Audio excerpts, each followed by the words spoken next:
Il est une tendance, croyance chrétienne surtout, qui fait croire que les morts n'ont aucun pouvoir. Basé sur cette phrase de Jésus, laissez les morts ensevelir les morts, il est encore des pasteurs aujourd'hui qui propagent encore ces idées comme étant des vérités. Est-ce que cette croyance est vraie? Qu'est-ce qu'a voulu dire exactement Jésus à travers cette phrase? Eh bien, c'est ce que nous allons essayer de comprendre et de vérifier à travers ce numéro d'initiation à la vie, juste après la pause. Bonjour, bonsoir internautes. Bienvenue à ce numéro d'IA, l'émission Initiation à la vie. Là où le langage, 1000 fois plus important que la langue, est décrypté pour révéler le subtil, au-delà de l'imaginaire et conscient collectif. À l'IA, tous les secrets de la vie sont dévoilés avec le Peuricide, journaliste, initié à la vie et chercheur ésopsie. Installez-vous confortablement pour un voyage dans les profondeurs des mystères de la vie et découvrir les nuances et subtilités de l'être. Sur Risso, Transpirit TV, Le Risso D-Trans, Form, Action, Socio-Spiritual, Transcultural, Politique, Écotouristique. J'espère que vous êtes déjà bien installés pour le décryptage, la révélation de ces secrets cachés dans cette parole de Jésus qui est « Laissez les morts ensevelir les morts ». D'abord, ce qu'il faut comprendre, c'est que lorsqu'on parle de la mort, on parle de l'âme. Or, dans un certain langage, pour un alchimiste, on sait que c'est l'âme hors du corps. C'est ça la mort. Or, le monde du corps, de la matière, le monde du concret, ça représente 15% de la réalité de l'existence. Et la majorité des êtres humains ne sont pas conscients véritablement de ces 15% de la réalité physique, la réalité tangible du monde de la matière.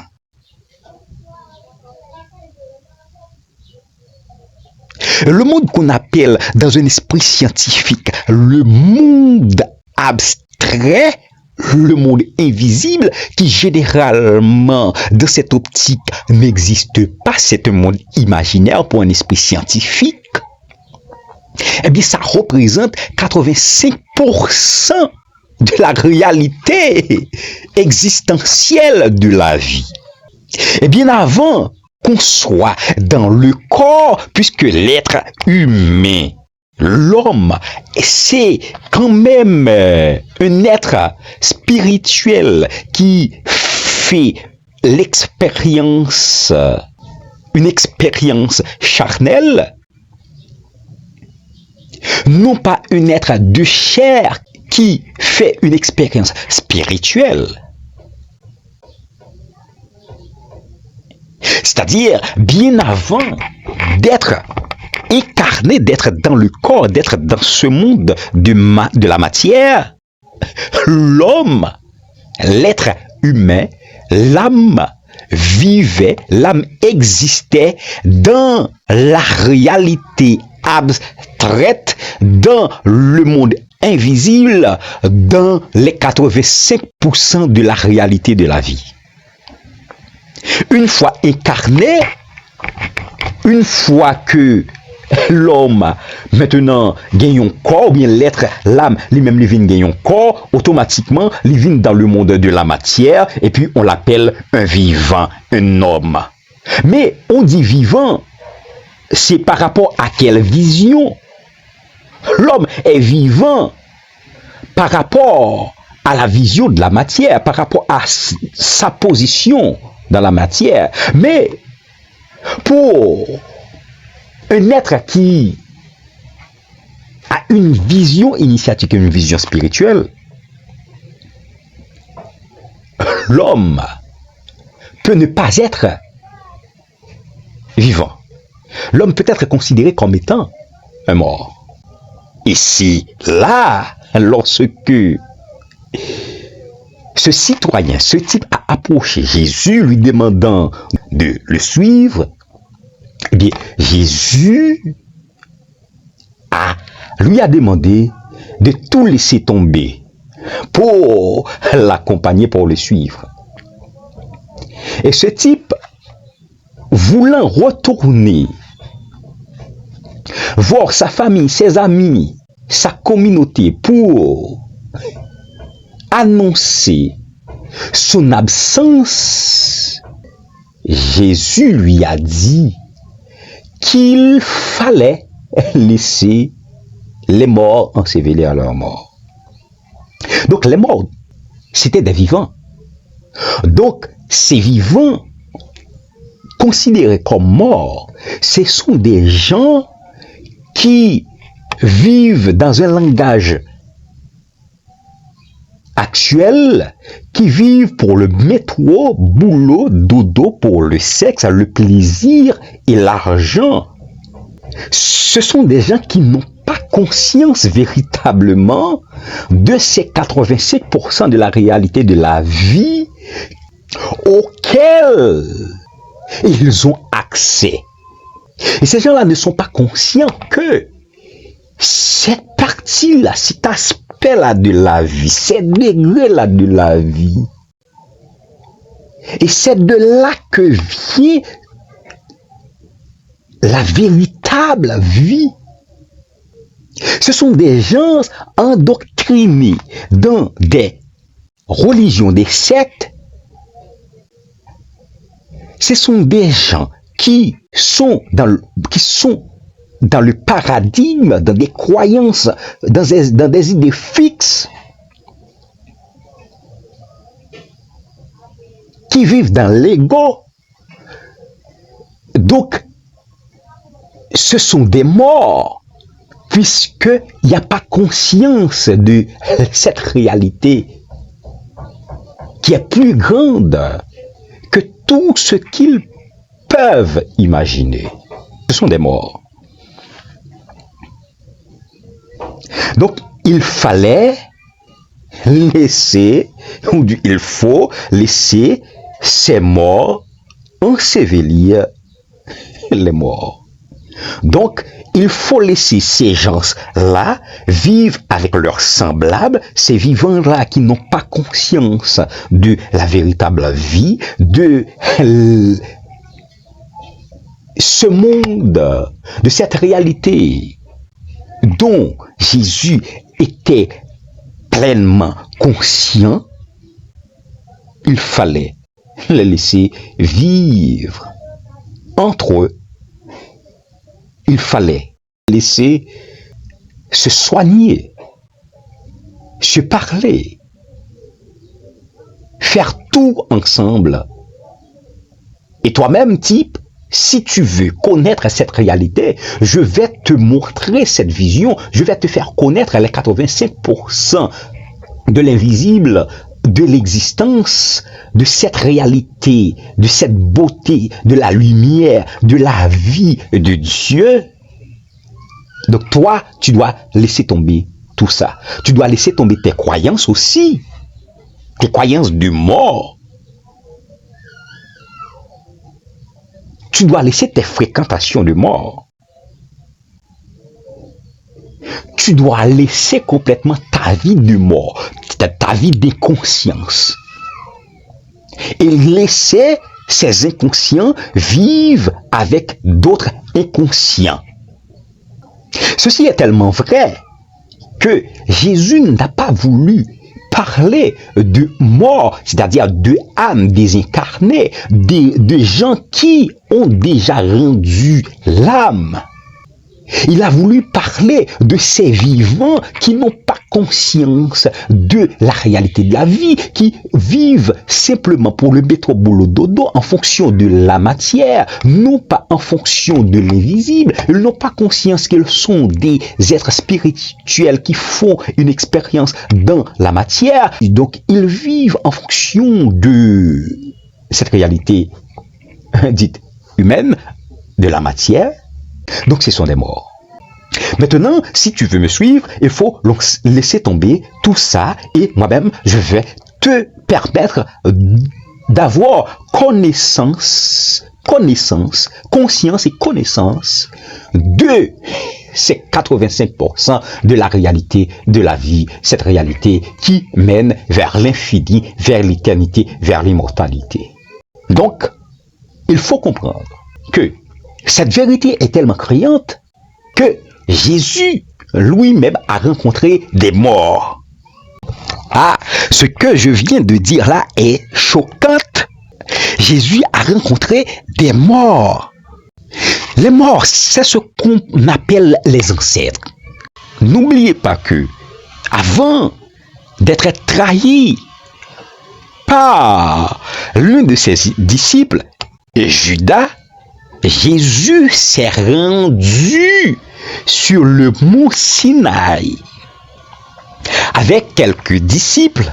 Arrivé sur le mont Sinaï, il a rencontré qui? Il a rencontré deux morts. Il a rencontré Élie, le prophète Élie, et aussi Moïse.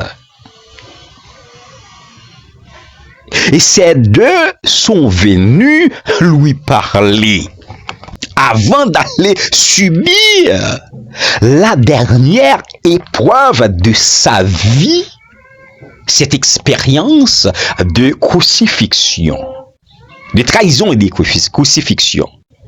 On va me dire que maintenant, Élie n'a pas connu la mort. Oui, on peut le dire, Élie n'a pas connu la mort, selon la Bible. Mais Moïse a bel et bien connu la mort. On dit que même Lucifer ou Satan a réclamé son corps. Et Dieu n'a pas voulu le lui donner. Ce sont des grands mystères de la vie. Et que malheureusement, il est des êtres non initiés qui déforment tout et tout sans comprendre véritablement les lois qui vont avec, les secrets cachés derrière. Et ces gens sont aujourd'hui d'autres pharisiens, d'autres sadducéens qui conduisent le peuple dans l'ignorance totale, dans l'abrutissement. Jésus a rencontré deux ancêtres, Élie et Moïse. Et qu'est-ce qui va se passer lorsque, qu'au moment de sa crucifixion, Jésus s'est senti un peu affaibli? Il a prononcé une parole. Élie, Élie, lama sabachthani. Cette parole, on va la traduire comme étant Dieu, Dieu, pourquoi est-ce que tu m'as abandonné? Mais cette traduction est fausse, bel et bien fausse. Le pourquoi, c'est parce que, effectivement, Élie signifie Dieu, mais celui dont Jésus a appelé, a nommé, a cité, c'est Élie, son ancêtre, celui qu'il a rencontré sur le mont Sinaï avec Moïse. Peut-être que ces deux-là lui ont promis de l'accompagner dans l'épreuve qu'il allait subir plus tard. Et à ce moment-là, il a appelé Élie, Élie, pourquoi est-ce que tu m'as abandonné? Donc, il a fait appel encore à un ancêtre, à un mort. Maintenant, on va me dire, le père Récide, ce que tu dis est dangereux parce que tu es en train de dire que chrétien peut appeler un mort, un ancêtre, un être désincarné. Mais je vous dirais, oui, un chrétien peut appeler un mort un être désincarné. D'ailleurs, Jésus, c'est un être désincarné. C'est un mort. On dit qu'il a vaincu la mort. Ça encore, il faut comprendre le secret qu'il y a derrière. Oui, certainement, on peut appeler nos aïeux, nos ancêtres.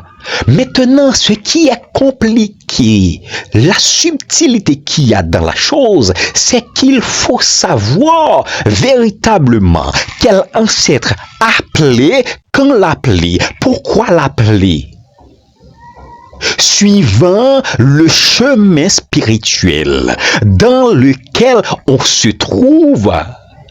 Si on suit véritablement un chemin spirituel noble, on suit la lumière, la vie,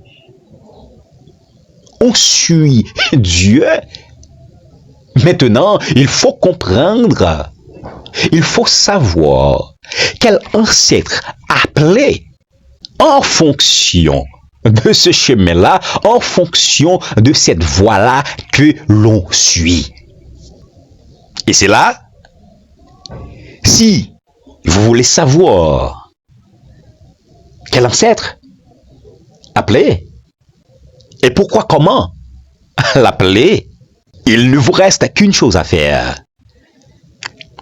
C'est d'abonner à ce média, de liker cette vidéo et de commenter la suite, les ancêtres. Et on reviendra vous partager ces secrets de la vie bientôt. Mesdames, messieurs, c'est la fin de ce numéro. Je vous invite à rester connecté à Réseau Transpirit TV pour la suite de l'aventure. Je suis le parricide, si oublié nom, LP. Riso, Transpirit TV, Lariso D-Trans, Form, Action, Socio-Spiritual, Transcultural, Politique, A, Ecotouristique.